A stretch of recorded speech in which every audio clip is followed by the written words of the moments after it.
about to present for Foundations Recovery in Skyland. Wait, it's called Skyland Recovery in, where are we? Augusta, Michigan. So, so stick around, presenting on trauma.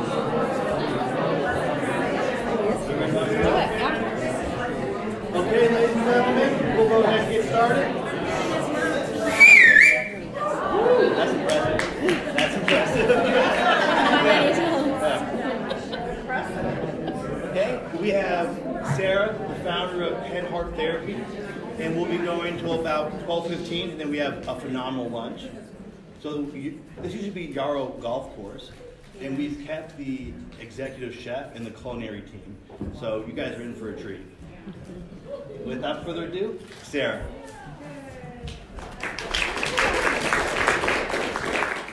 Guess what today is? Other than that though, today is National Addiction Professional Day. So give yourselves a round of applause. Wow. Okay. And fun fact, a woman in Chicago, Pamela Frazier, is who you have to thank for that. So thank you, Chicago. So I'm curious who we have in the room today. It's always helpful for me to know who you are and what you do so that I can tailor my talk to speak to the needs of the people in the room. So addiction professionals, right? Social workers, what, my tribe. LMFTs, is that what they call them here? I know Sarah's in the background. Counselors, professional counselors.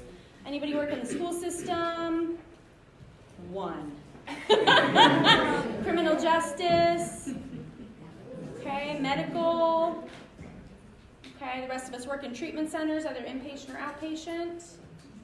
Okay, very cool. Awesome, thank you. So my name is Sarah, and Head Heart Therapy is my practice. And I've done a lot of things over the years. I've worked in detox, I've worked in regular PHP, IOP level, and now I have this private practice, and all of my clinicians specialize in addiction, substance use disorders, and as well as I really like to incorporate other healing modalities because I believe we need to treat the whole person and not just one little aspect of a person. I've also been trained by Brene Brown and her team in shame resilience. Someone gasped. And so that's the CDWF there, and our DDP is registered dual diagnosis professional, CADC certified addiction counselor. So, okay. We're also Facebook Living this, so if you ask a question today, you'll be on Facebook Live, just know that. So we're gonna do a lot of this stuff. We only have an hour and 15 minutes, so my intention really is to give you some tools that you can take back and use in your practice right away. I'm not going to be able to go as in-depth with those as I usually like to, but I'm really happy to converse with people afterwards and share resources. So let's go over some definitions just so that we're all talking about the same thing today. So when we're talking about addiction, any behavior that a person finds pleasure or relief in and craves, but suffers negative consequences and can't give up. So whether that's substance use, sex, social media, shopping, whatever it is. Trauma is a loss of connection to oneself and to the present moment. Attachment, lasting psychological connectedness between human beings. And shame, the intensely painful feeling that we're not worthy of love and belonging. So I teach substance use disorders for a couple different universities, and I find it really important, not just for myself but for my students, to really keep up with the latest literature. And I came across this meta article from Europe. Of course, everything comes from Europe first, right? And the article's like 100 pages. I'm really, really happy to send it to anyone who's interested in it. But they pose this idea of what if we talked about addiction as a disorder instead of a disease? And I'm just curious what the reactions to that would be. Before I tell you what that means, what are the initial reactions to that? In the back. Oh, thumbs up. Okay, we like it. We got one vote. Any other reactions? A disorder, because it's something one of my clients said that we do to ourselves. as opposed to a disease. Yeah. Anybody else? Sarah? I think there's a certain amount of powerlessness that comes from the place when you hear the word disease, like, oh, well, I have a disease and there's only so much I can do.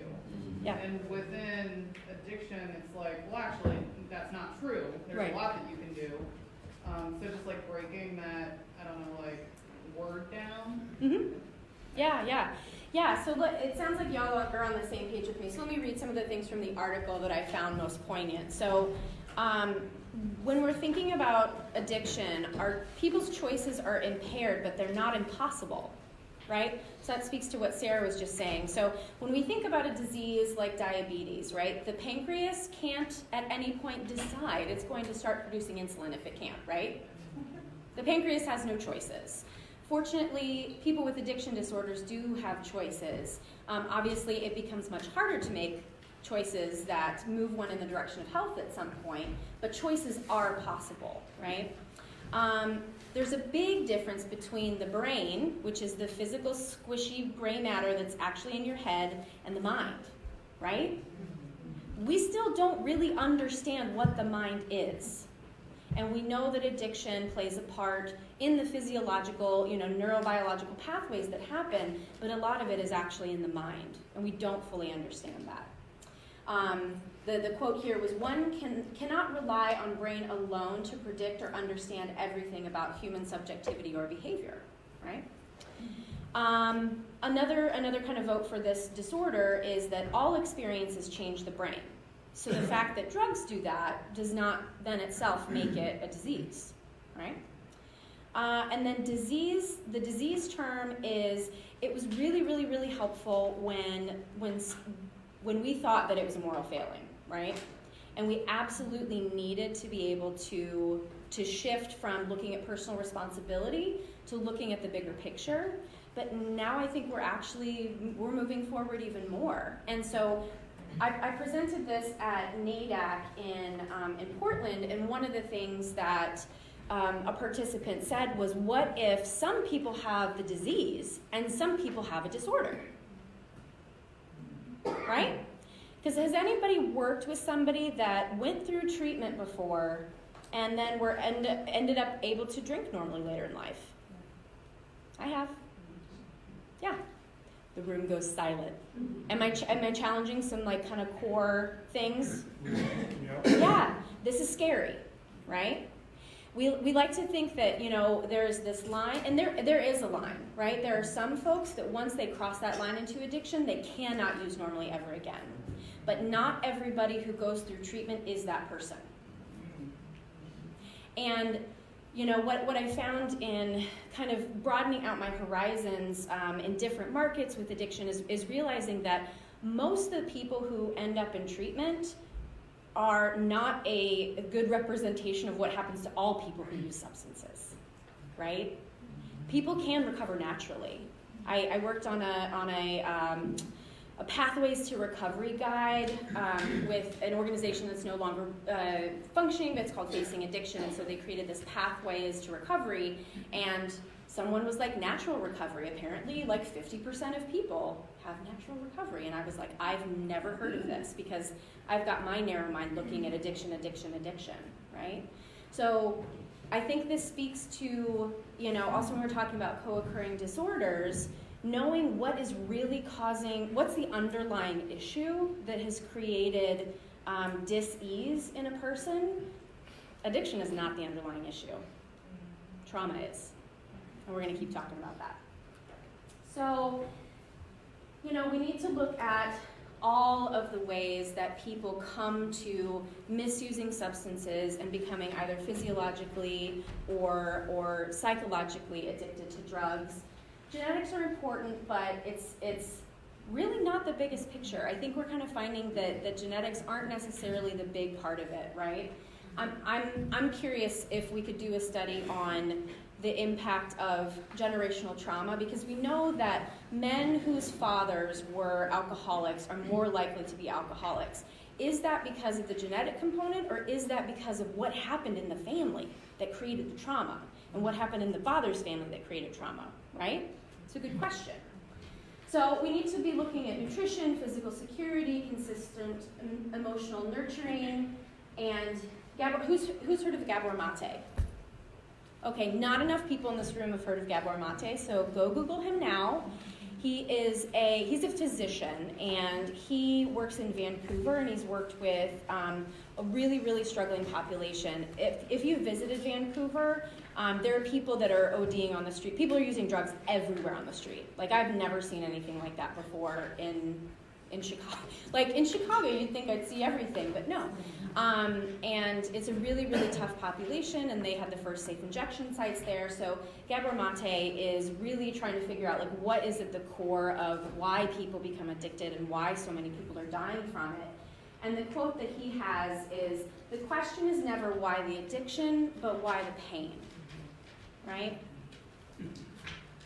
So, trauma. Who in this room feels like you are qualified to work with trauma? Oh, Lord, that is not enough. Right?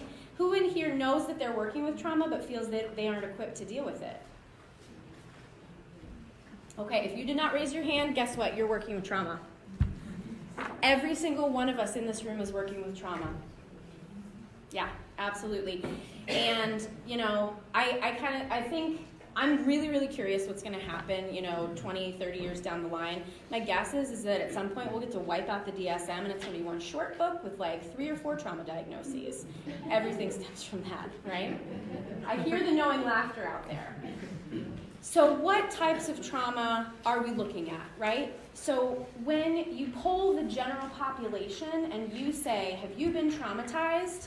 People are going to answer based on whether they've been in a car accident, whether they've been to war, whether they've been sexually assaulted, right? Something like that. That's what people really think of when they think of trauma. And that is what we call shock trauma. It's a thing that happened one time, and it's usually some sort of, big, it was a thing that happened that we didn't know was coming, right? Developmental injury, on the other hand, happens early in life while the brain is still developing, and it's a rupture in attachment to caregiver, but it's not actually life-threatening. So there is a newer model of trauma treatment called neuroaffective relational model. Anyone heard of this? I see a couple heads. So Lawrence Heller is the guy who sort of came about this. I like to say it was this divine download because it feels to me like it's something bigger than one person. And in NARM, what they talk about is there is rupture in the attachment relationship in every child's life, right? And they like to say that it's failure in the environment because that takes away the blame from the parents, right? Because we really do want to get away from like whose fault it is, right? Because our clients will come in and they'll say, I had a perfect childhood. Right? Whose clients say that? And I'm always like, I'm going to poke holes in that real quick. But if we can say that it's a failure in the environment, then people are like more willing to hear that, right? Because think about, I'm curious too. Any older siblings out there? Firstborns? What do you think about your younger siblings? Do they have their shit together as much as you do? No! I have a theory, and I'm totally going to study this at some point. I have a theory that it's because of developmental injury because the mother was so busy with the firstborn that the secondborn didn't get actually the emotional attachment. That's just a theory. I'm literally just making this up. It's in no books anywhere, but I'll do a study at some point because the failure in the environment, the mother's not doing anything wrong, right? If you've got a toddler and then you've got an infant and you're like, the toddler's about to put their head in the oven, I'm going to go run and get the toddler, right? So it is actually a failure in the environment if you're not attending to the crying baby. And the baby needs the caregiver for attachment, right? For survival. Babies don't survive in the wild very long, do they? No. You can't give it a credit card, tell it, call me in a couple weeks, you'll be fine. So the baby needs the parent for survival. They need that environmental nurturing. They need that emotional connection and nurturing. And when the environment fails to meet that need, The baby doesn't have a prefrontal cortex developed yet in order to say, oh, mom's just taking care of big brother or big sister, I'm just going to have to wait. No, what the baby intuits is that there's something wrong with me. Right? Mm-hmm. Is this hitting home for folks? So I don't think that we've paid attention to the impact of what that does to the development of all of us. Right? And how those wounds that develop really early, then that's how our brain forms, and then our brain continues to form structures on top of that foundation that may be more dysfunctional depending on what we've dealt with in early life, right?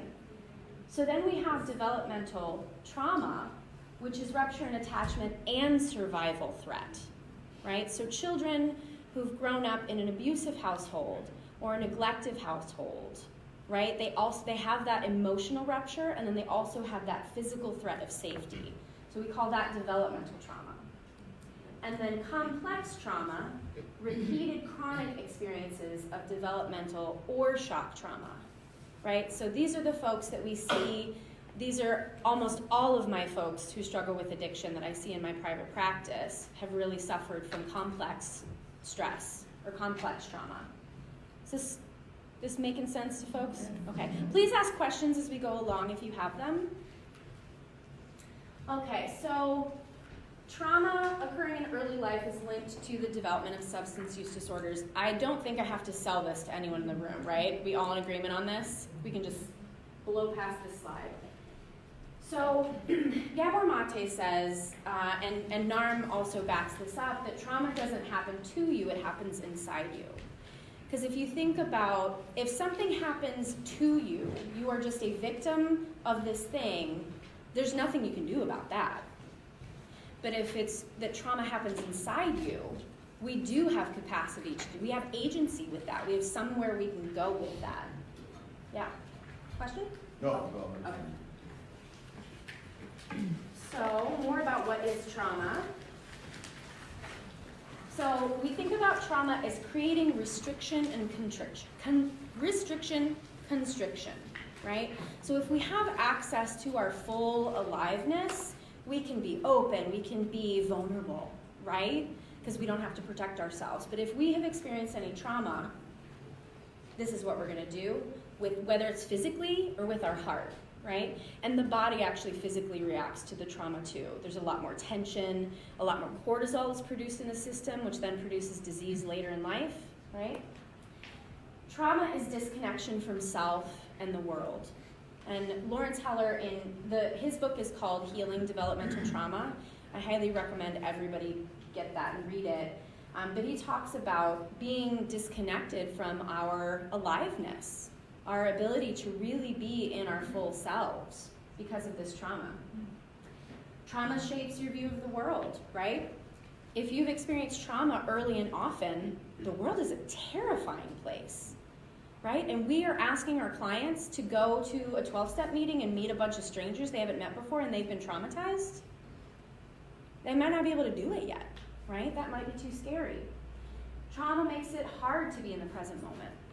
One of the best things that we can do, or we can ask our clients to do in early recovery, is to meditate. But if somebody has been traumatized and being in the present moment is not possible, then we need to do something to help them work through that so that they can create some mindful awareness of the present moment. So now let's move on to attachment. Does this look familiar to anybody from our textbooks from grad school? So this is the wire mother and cloth mother experiment. So Harry Harlow in 1958. Oh, I forgot to mention, a lot of the concepts that we have in psychology are really based on cisgender white people. So let's just say that, I don't think that we really know the vastness of all the intersectionality of all the things, so I just want to put that out there as we talk about a study from 1958, right? So who knows how this goes? Want to describe it to the group? Anybody in front here? What happened with the wire monkeys and the cloth monkeys? You're so shy. Isn't it showing the attachment that the monkey has with one mother, with one structure versus the other structure? Yep. Which one did they choose more often? And it chose the I want to say the one that was more warm. I mean, The cloth does it make mother. sense? The softer one? Yeah. So they would, I think, I can't remember if it was like they would clap or make a loud noise or something like that, and then open these two options. The wire mother had food, the cloth mother did not, and they saw where the monkeys would instinctively run to, and they would almost always run to the cloth mother. And so this kind of led us to believe that we really need attachment before we even need food, right? And I love this quote: medicine lost sight of the truth that attachment is physiology, right? And we've all heard about, I can't remember, who was talking about this, where and what psychology book I read, but, the orphanages where the children were neglected and ended up dying, right? They got all the food that they need, they got all of the, their basic needs met, but they didn't get touch, and they did not thrive. So we have to think about attachment when it comes to the folks that we're working with in addiction, right? So it sets the stage for the way that we relate to others. So if you think about not being able to attach to your caregiver in early life, what do you think is going to happen throughout the rest of your life? Dysfunctional. Yeah, you may struggle with attachment, right? And I try as much as I can to steer away from functional and dysfunctional because I feel like it's like a little too black and white. I like to talk about what's going to move us in the direction of health, what's going to move us in a direction that's going to help us be our best selves, rather than functional, dysfunctional, because, as a therapist, I have a lot of power and I can point to you and be like, you are dysfunctional. That doesn't feel very good to a lot of clients, right? Mental processing of information is based on cognition and affect. So it's implicit, right? A baby can't tell whether somebody loves them or not. They just feel it. And what they're actually really feeling, they're feeling nervous system regulation, which is why I'm going to talk about somatic therapies, because I think it's so important that we start incorporating some somatic awareness, right? I like to call it my therapy spidey sense, and I'm very woo-woo and into witchy things, and I learned Reiki and all of that. And then once I started learning about somatic therapy, I was like, oh, all this stuff I've been calling energy is the nervous system. So there's science behind it after all. I was like, I just wanted to be a witch. So different types of attachment here. I'm sure we're all familiar with this and remember this from grad school or other psychology classes. And this is a kind of a visual representation, right, of the different secure, ambivalent, avoidant, and disorganized. So here's another book that I want you to write down and buy immediately. If you have your phone, put it in your Amazon cart right now. It's called Addiction as an Attachment Disorder by Philip Flores, who is, I think he's mostly a group therapist in Atlanta. And this book blew me away, really spoke to everything that I knew about working with people with addiction issues, but he just made it all really, really concrete. So, attachment-driven guidelines for effective therapy. Psychotherapy alters structures of the brain. Do we believe that? Obviously, because otherwise there would not be change in therapy. Psychotherapy, even good psychotherapy, has limits. What do you think about that? Right. Talk therapy doesn't really get everywhere we need to get, right? Because most of the people we work with, and I'm just going to guess that everybody in this room knows what it's like to know better, but to do something else, right? Who hasn't done that? So we can't talk our way out of everything all the time. Psychotherapy is not an intellectual exchange of words. So he's talking about attachment as being this right brain to right brain connection, right? We know our left brain is the one that's very cognitive and thinking, and the right brain is the one that's more expressive and artistic. And that is actually, when we're feeling into each other's nervous systems, it's the right brain that we're accessing there, right? Who knows, when their client walks in the room, you can just feel something happened, right? So that's that right brain connection. Experience, not explanations or ideas, affect change, right? This is why experiential therapy is so important, why we love to do equine therapy, and I'm sure here they do a lot of experiential wilderness type things, right?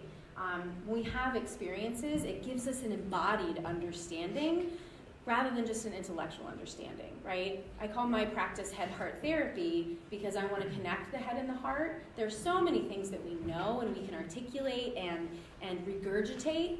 Who's ever had a client who's like treatment savvy and they've done all the treatment and you're like, they don't need to go to treatment anymore, right? They don't need talk therapy anymore. They need something else because talk therapy, they got it. They got it. They need to embody it. Right? Does someone have a comment? We're just being fine. I hear you. Right. Emotional neutrality does not work, and attachment theory does not recommend that the therapist strive to obtain it.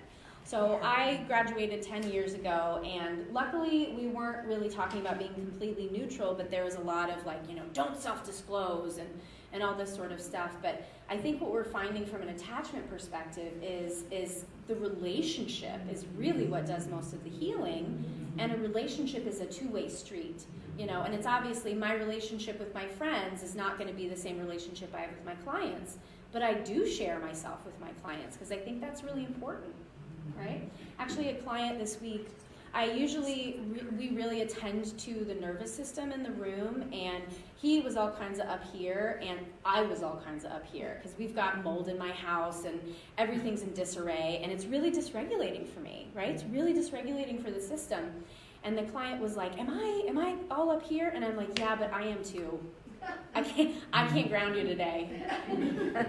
But I was just honest about it, And so we just talked about that experience. And it was good that, he was able to notice, but now he's finally starting to notice, oh, I'm doing that thing again where I'm like not grounded, right? The worst therapists are those who are either out of touch with their emotions or are in bondage to them to the degree that their feelings dictate their actions. My soapbox is do your work. If you are not in therapy, you are not equipped to be helping other people, right? I will tell, lay people again and again, the first question you should ask a new therapist is, do you go to therapy, right? What are you doing to care for yourself, right? We cannot take people any further than we've been ourselves. So we must do that work. Contriving emotional experience doesn't work. We have to be authentic. We have to be genuine. Being just nice doesn't work. Right? My husband had a therapist for many, many years. She was very nice. He didn't make any changes in his anxiety. But she was very nice. We have to challenge our clients, right? I know some folks who are very conflict avoidant really struggle with that challenge. I'm guessing most of us in this room, because we work with addiction, we kind of like a challenge, right? We're like, I was telling Emily back there, I'm like, I miss the fight of treatment, like getting somebody to come in and stay. You're gonna say something? I was just gonna say I had one of my clients tell me how much she really appreciated me because I didn't tell her what she wanted to hear. Right. And a lot, she said, I've been to many therapists and they all tell me what I want to hear. So it's important for us not to do that. Yes. If you want to know what you want to hear, go to your mom. Don't go to your therapist, right? If your clients are always happy with you, you're not doing it right. I know I start out all my counseling with a new individual, and I'll say, there's going to be times when I'm going to piss you off. Yeah. And that's okay. That means I'm doing my job. Right? I mean, Well, in any relationship. There's probably going to be times when you're going to be mad at me. Right? In any relationship, there's struggle, right? I mean, we know if you do any sort of couples counseling, we know that if a couple isn't fighting or having some sort of level of disagreement, then they're not actually connected, right? Right. So where were we?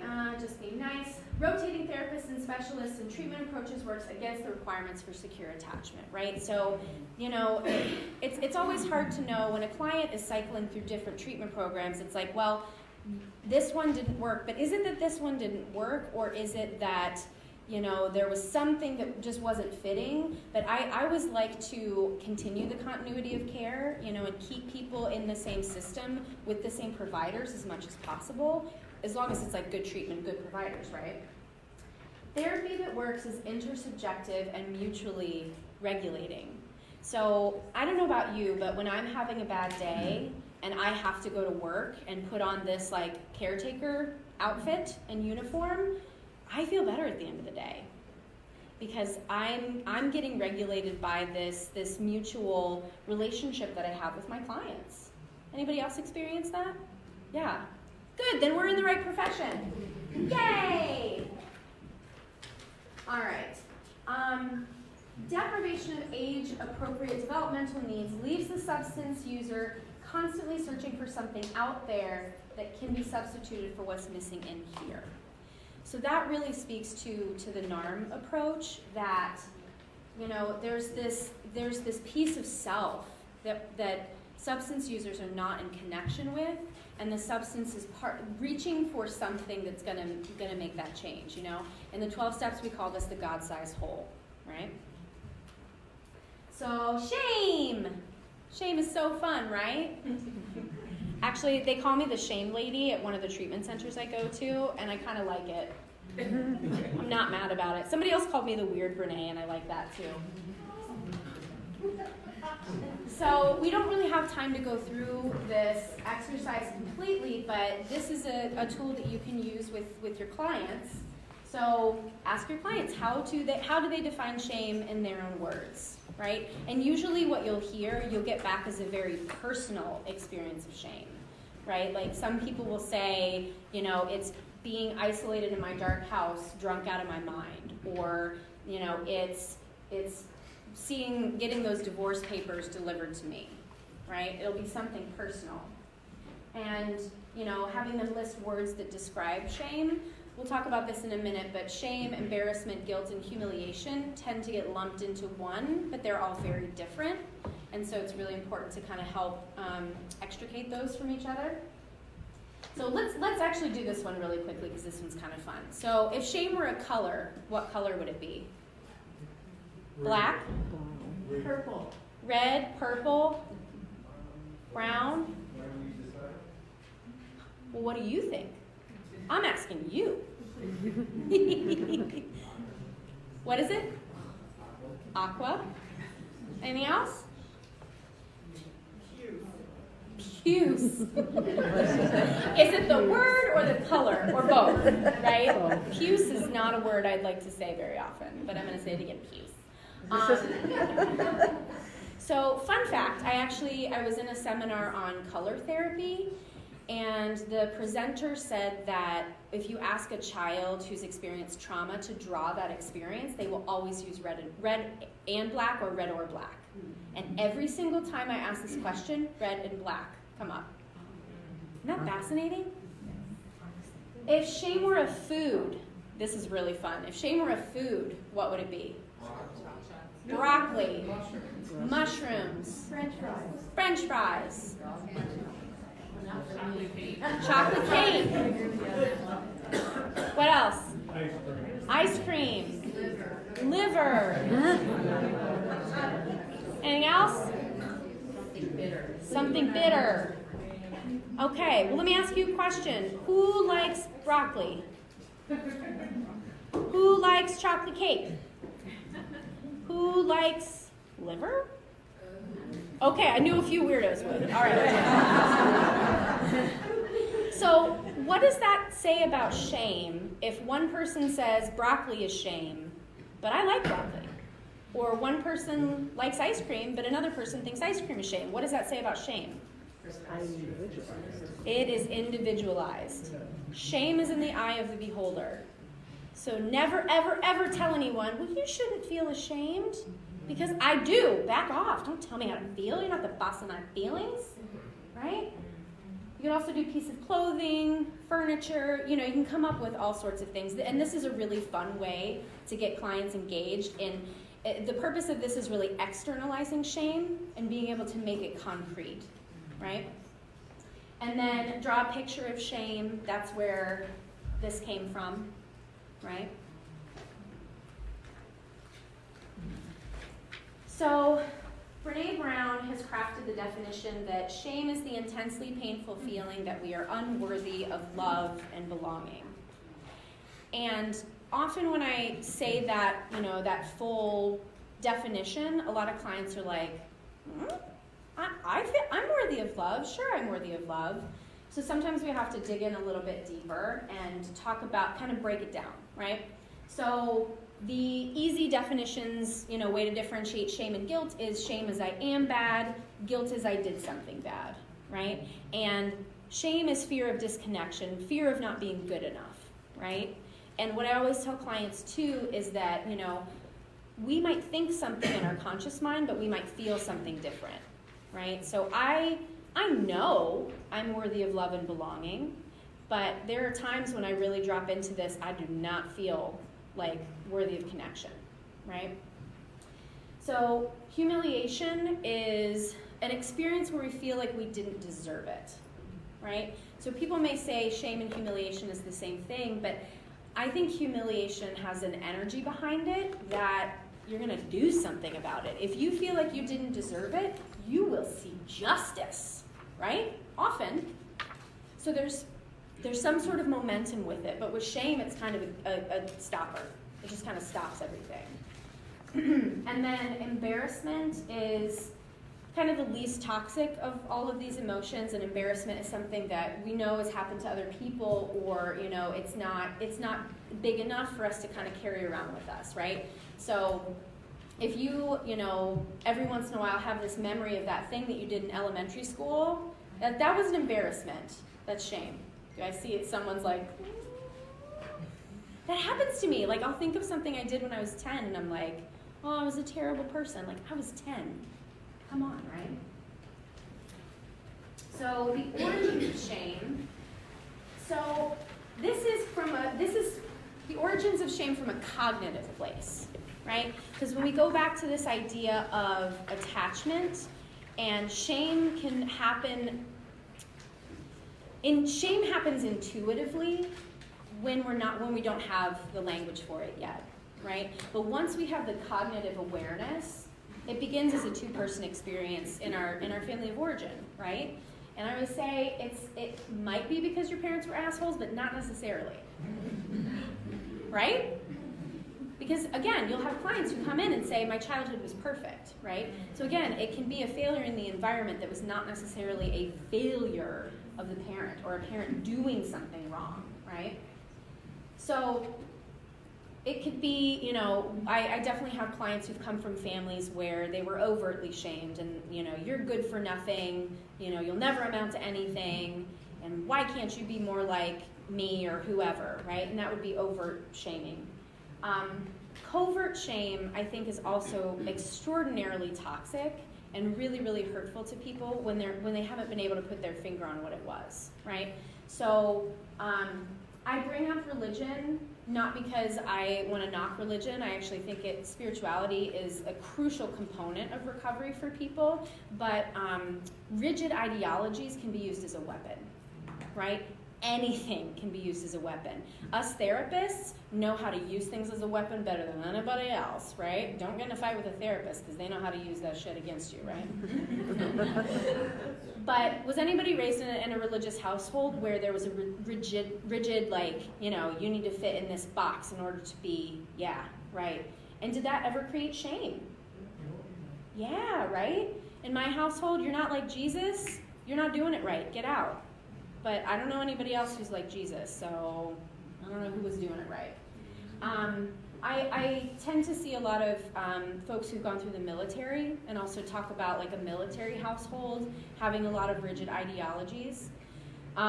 Too, especially, men who go through the military, who have a father in the military, I hear a lot of like, boys don't cry, men need to show up in a very particular way, and expressing any sort of emotion was off limits. Can you think of other rigid ideologies that can produce shame?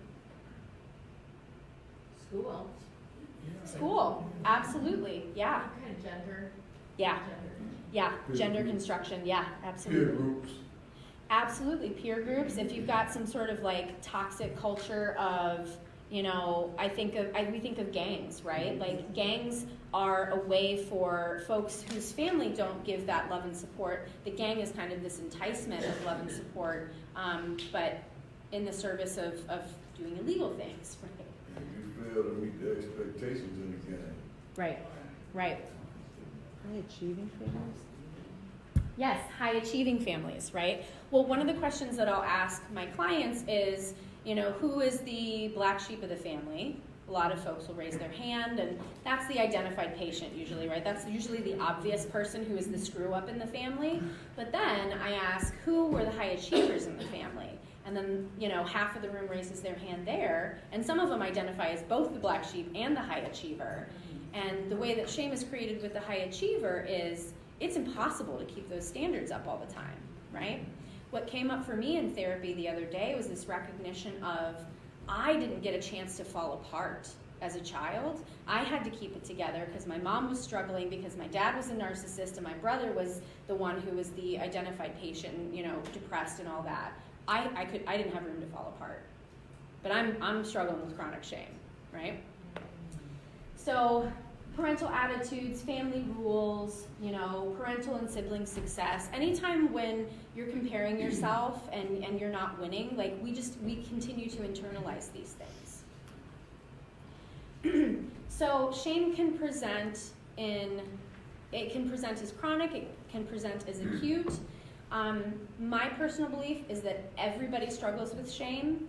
I think, what Brené's research has said is that everyone except for sociopaths struggle with shame. My guess would be that the brain is so wired for shame, but the part that recognizes it is turned off. Because it seems like shame is a human experience in my estimation. And I always want to help folks identify if they're struggling with that chronic shame, because when we've got chronic shame, I feel like there are really important pieces that we need to attend to in healing it. So how does shame present? The self-loathing presentation is the one that's obvious, right? Everybody knows with the depressed person, I don't love myself, I'm not worth anything. That one's pretty obvious. So I'm not going to spend a lot of time on that. Perfectionism is driven by shame. Anybody in here a perfectionist? Okay. Let me ask the question a different way. Let me ask it a different way, because I think we have a misunderstanding of what perfectionism actually is.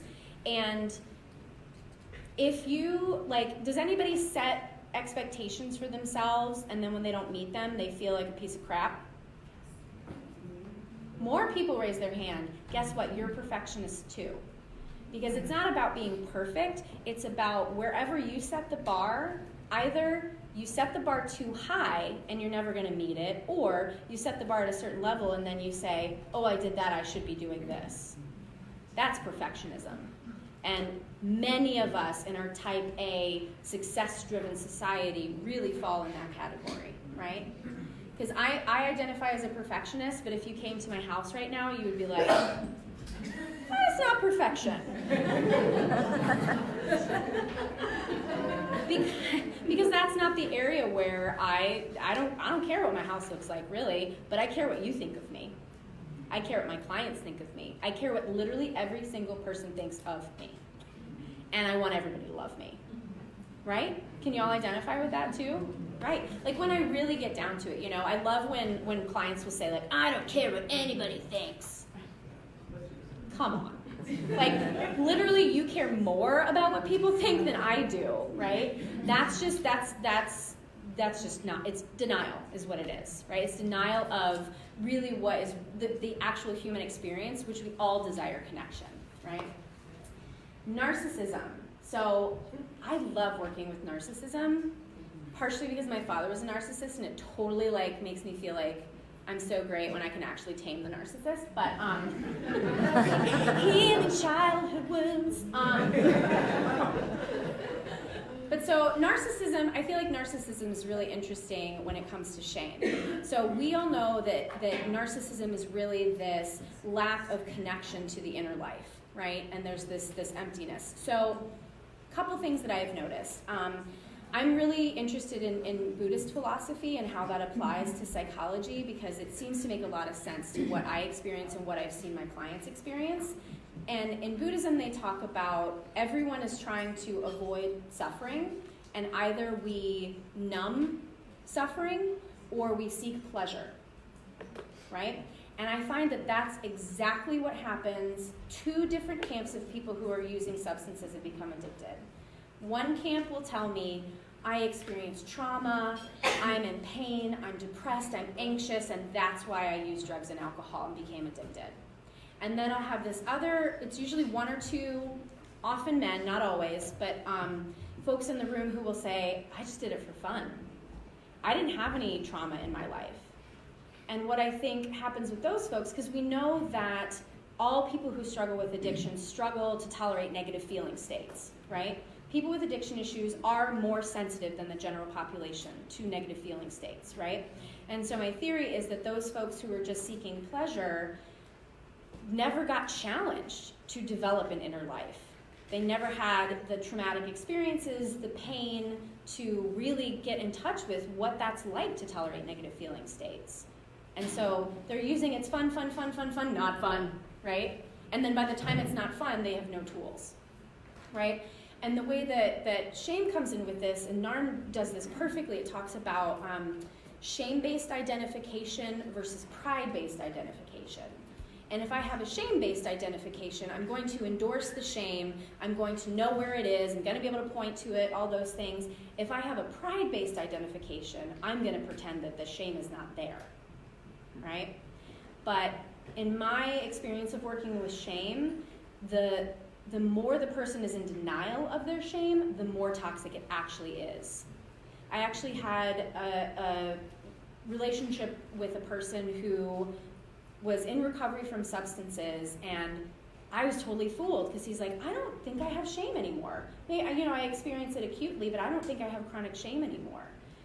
And then there was an experience where I was kind of like giving a little feedback about like, let's walk the walk and not just talk the talk. And the venom that came at me after that was all shame-based.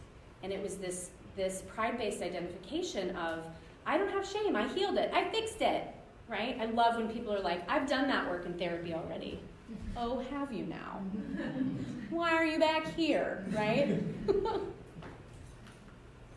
So to put these all together, so Brene talks about shame as secrecy, silence, and judgment. So shame will grow if it's kept secret and silent and we're judging ourselves or judging others. Brene also talks about the antidote to shame as being empathy, which is compassion and connection. I also think that self-compassion, as I said earlier, if you're a person who struggles with chronic shame, empathy is great, right? Like, we all need empathy. We all need to know that people love and care for us. But I can tell you as a chronic shame sufferer that there is nothing that you can tell me that is going to put a dent in the crap that I tell myself. So if I am not doing the work to heal my own shame, there's nothing anybody out there can do, right? So self-compassion, that's a whole nother talk. Y'all have to have me back again. We'll do that one. But if you want to look up resources on self-compassion, check out Kristen Neff, Kristin. I believe that I put her book as one of the resources at the end of the PowerPoint. What's the last name? Neff, Neff. And she's got a website also where you can test your self-compassion, and she breaks down these 3 components. So you really know where to start, like digging in and doing the work. Clients love it too. My clients love to take tests. They love the homework, right? So when we think about shame and addiction and empathy and self-compassion and attachment, how do you think 12-step involvement contributes to recovery when we think about attachment? You're in a room full of people who get you. Say it a little louder. You're in a room full of people who get you. You're in a room full of people who get you. So what does that do? What does that do from an attachment perspective? Open you up. Creates connection, right? Red shirt? What were you? But I'm saying what I was seeing in my head is that through 12-step, you have that connection, but it also, you're able to share in a safe place. Right. Yeah.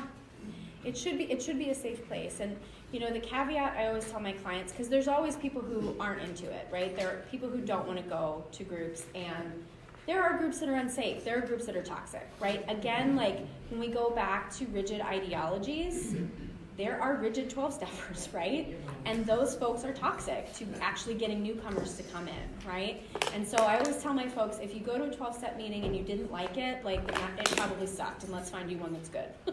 So I utilize my clients to find what are the good meetings to send people to, and really I always try to make a connection with somebody who's been in recovery, who can take somebody to a meeting with them.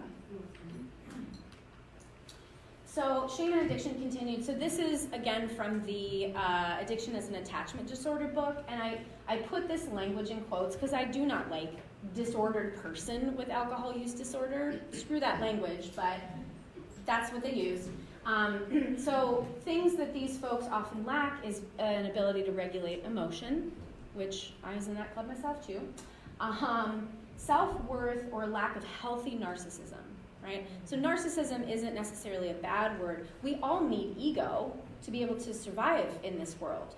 And what I feel like is, in recovery, we're trying to get people to develop that healthy sense of ego, and then from a spiritual perspective, then we need to let go of the ego, right? So it's this kind of like, we're working from different angles. Mutually satisfying relationships. Obviously, we know we need those to thrive. We talked a lot about attachment. And then self-care. A lot of the folks that I see, they couldn't pull self-care out of a paper bag if it was right in front of them, right? So shame and attachment.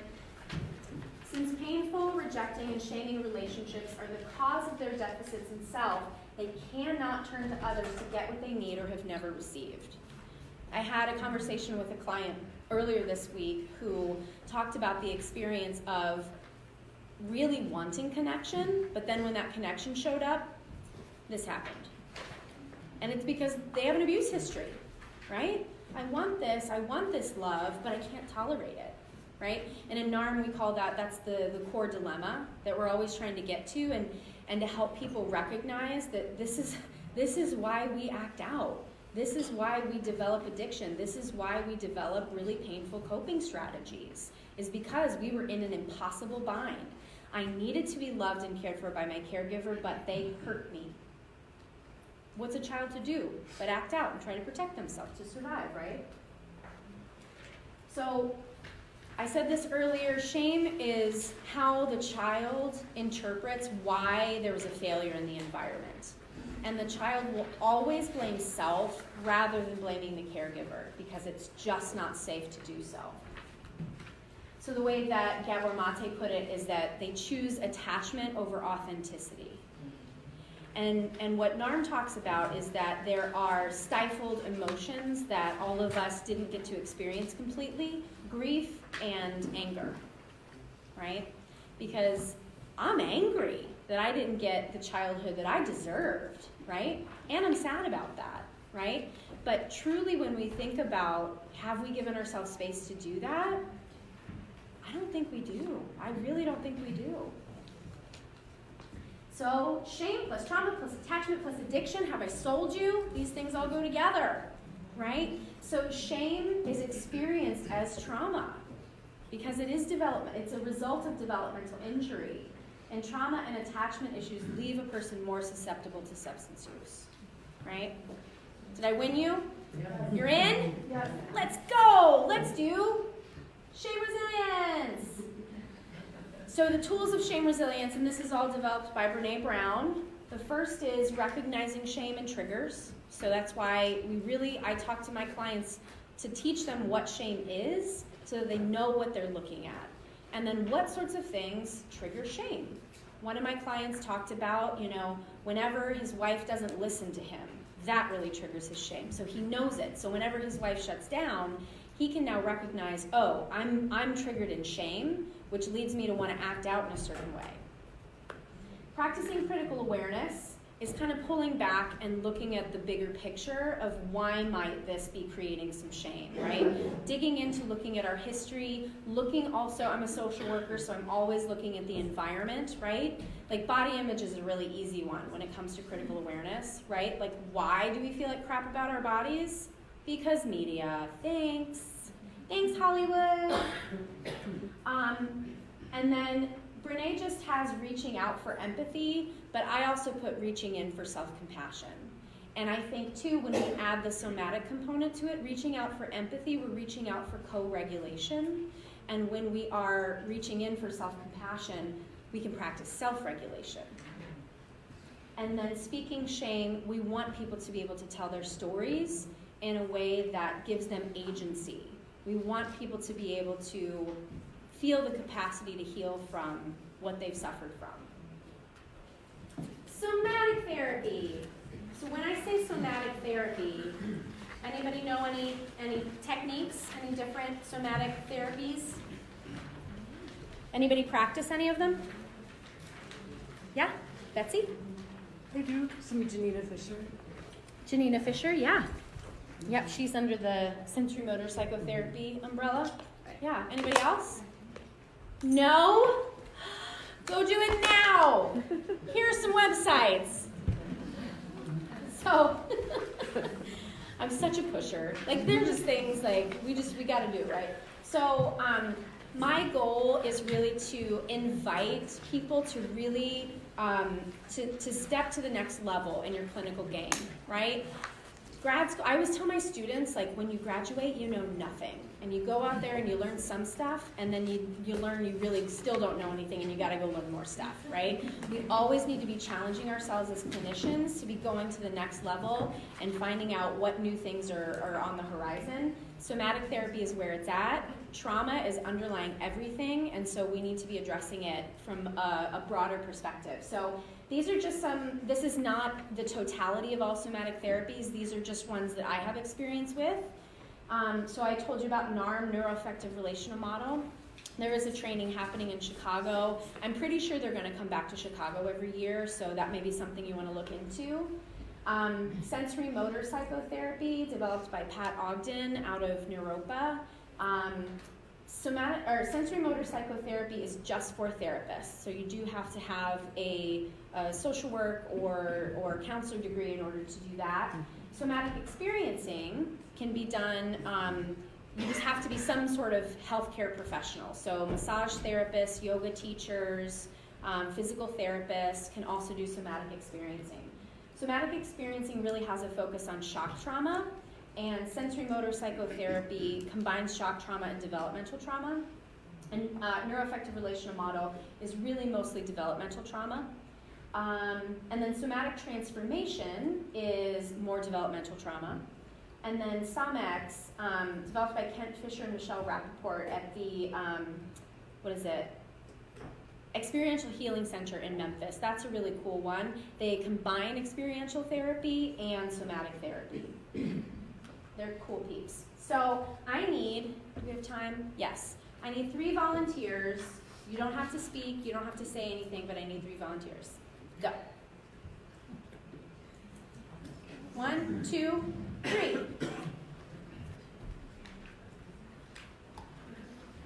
Come on up. You don't have to say anything, but you do have to stand up here. What would you like? Okay. What would you like? Okay. This side or that side? We'll have you come over here. Watch the Okay. This is your puppet. Okay. So, sure. So try not to stand in front of So they talked a little bit about the brain in the last seminar, so we're just going to do a little experiential with this. So this is the reptilian brain. Right? Right? And then and what are your names? Maureen? Oh, I'm cold. Tierra. So Tierra is the limbic system. And another term for this is monkey mind. So that's why we have the little monkey here, right? If anybody meditates, you've heard that term a lot, monkey mind. And then here we have Einstein. What's her name? Lori. So Lori is the prefrontal cortex, right? What does she have? A little Einstein. He's a little Einstein guy. A little Einstein. And there's a reason why he's that small. Anybody know why? Oh, really? Because we don't use it enough is what I said. We don't use it enough. Does anyone know why we don't use it enough? It's the slowest part of the brain to mature. It's the newest part of the brain. It is the newest part of the brain. It is the last part of the brain to mature. It makes up about 10% of our brain functioning. 10%. Look how tiny he is, right? Guess what makes up the most of our brain functioning? Nope. Rawr. 60%, right? So when we're telling our clients, oh, pick up the phone when you have a trigger to use, that's all they got. That's all they got going, right? We need to be developing, right? And look at this is probably, this is a very poor representation of what the brain actually looks like, right? But these are all disconnected right now, right? What would we want to do for somebody who's in early recovery? We need to put them together. So let's have you come here. Let's have you come here. Oh, they're all together! Yay! Beautiful, right? Thank you. Let's give a hand for our volunteers.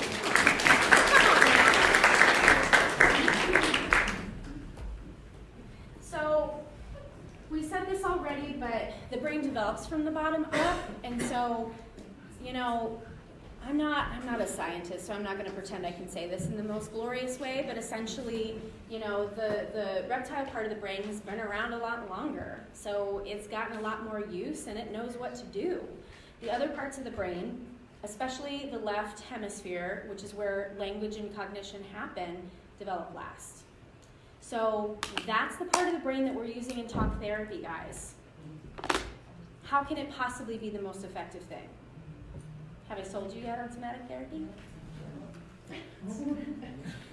One thing we talk about in somatic therapies is the window of tolerance, and it's important to know when someone is in and out of their window. And essentially, so this window of tolerance, we all have one. Some of ours are larger, some of us are smaller. I can tell you that every single client who comes in to see you, theirs is going to be smaller. And what we do when we're co-regulating and we're helping people self-regulate is that we're widening that window. We're creating more of a tolerance for them to be able to sit with discomfort. And hyperarousal would be there's too much arousal, and hypoarousal is feeling too little. I think most of our clients are in hypoarousal, actually. Because one of the things that I've struggled with is getting some sort of arousal out of a client. Right? Because when you ask somebody in recovery, where do you feel it in your body? They'll be like, what? Right? I was just going to say, I usually take Winnie the Pooh in the middle, and then Tigger on top and Eeyore on the bottom. I love that. Most everybody can get that. Yeah. Are you feeling, you can even do it with kids. Are you in your window today? Yeah. And they've got that visual. Let me share that because that's a great tool. So she said that when she teaches about the window of tolerance, she'll use Winnie the Pooh in the middle because he's like, everything's fine. And then Tigger is hypoarousal, or hyperarousal, excuse me. And then Eeyore is hypoarousal, right? Winnie the Pooh, universal language. I'm not going to show the video just for time. But so this is back to the right brain to right brain issue. And it's really cognitive empathy that we want to experience with our clients, right? The video I was going to show you is a compilation of people falling down. I know you're like, oh, but it's funny. It's funny falling down. Nobody got hurt. But if you Google people falling down, you will find lots of things on YouTube. Not all that I can condone, but it's all there. So what's happening is the insular cortex is what's responsible for that cognitive feeling, right? Because if you see somebody fall down, what's your reaction usually? Right? Like, oh, everyone makes a fit, oh, right? You see something. And I also, I can't watch Curb Your Enthusiasm. Does anybody watch that show? You know what I'm talking about? Larry David? I can't watch it because my reaction to just the feelings that I know he's experiencing, I cannot tolerate it. Secondhand embarrassment, off the charts. But that's the insular cortex, right? And as therapists, we have worked on our insular cortex, man. It is probably one of the biggest muscles in our body. So it's hard for me to tolerate that. So the insular cortex is active when we're experiencing sensation and when we're witnessing somebody experience sensation, right? and it links the lower brain activities to that prefrontal cortex. So we can call that embodied empathy. And we won't be able to do this exercise, but if anybody wants to talk about it, this is a great thing to do in groups with clients to help them have the experience. So basically, you would get your group together, have everybody find a partner, and then ask a partner to embody a physicality of when they experience shame, and then have somebody witness that shame, and then they switch places, and this person does the physical move or like position that this person did. And so the experience of like watching somebody else do your shame is quite profound. Clients really enjoy that. So this is from sensory motor psychotherapy, and it's basically just kind of these different levels that we try to attend to in somatic work. When we are attending to cognition and emotion, which is what we're doing in most talk therapy, we're missing these bottom three. And what can happen sometimes is if we're engaged only in the thinking process or the emotional process, we're putting gasoline on the fire. And so if we want to help somebody regulate and calm themselves, we want to be looking at 5 senses, movement, or inner body awareness. And when we think about working with folks with addiction, substances and behaviors are the resources for that rupture and attachment. So it is our goal as therapists to build resources and increase resiliency so that they can create those. Yeah, I can kind of do it standing up, but you're not going to be able to see. But it's essentially, they called it the foot thing. And you would just do your feet opposite. So like if these are your toes and these are your heels, you just kind of rock. And you have to think about it. It's almost like this, that you have to think about it enough to like be able to do it, and it creates a little mindful awareness. And that's something that clients can do even when they're sitting somewhere else. Orienting is reconnecting to the space around you, right? So if you think about connecting to the earth, connecting to self, having our authentic rhythm, and then also being connected to the space around us, what more could we want, right? So the first thing that any trauma like training will tell you is making sure that your clients have resources. And so any person who works with trauma can do resourcing. Anyone. So you too can do it.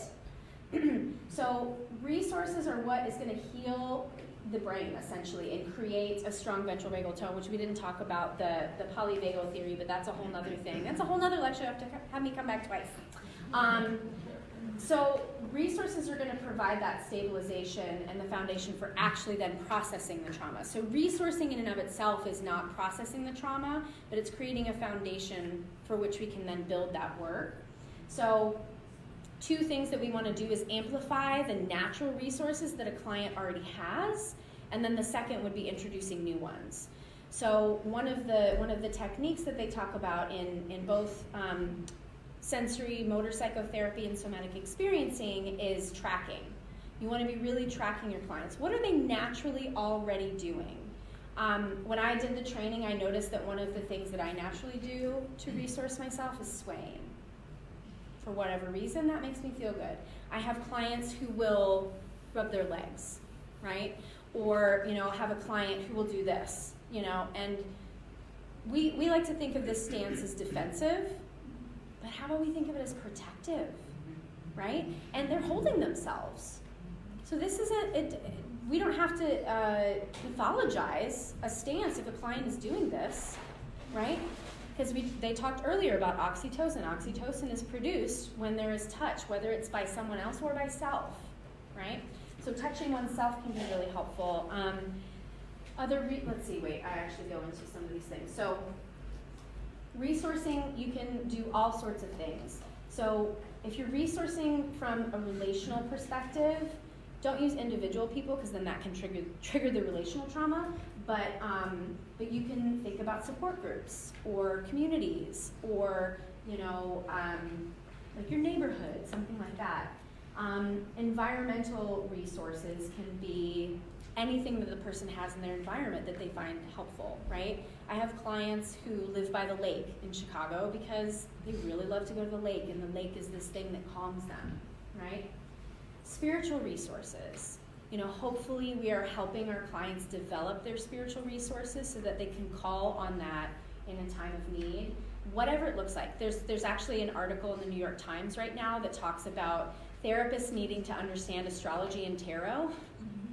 And it's really funny. I commented on the article because I kind of just wanted to see who was going to like fight me about it. And a couple people were like, well, you're not practicing evidence-based things. And I'm like, I'm not practicing these things in the room, but when my clients bring them in, I'm joining with them in it, right? Because I don't care. If you like to worship puppy dogs, I'm in, right? Whatever it is, I'm in if it's going to help you become the best version of yourself.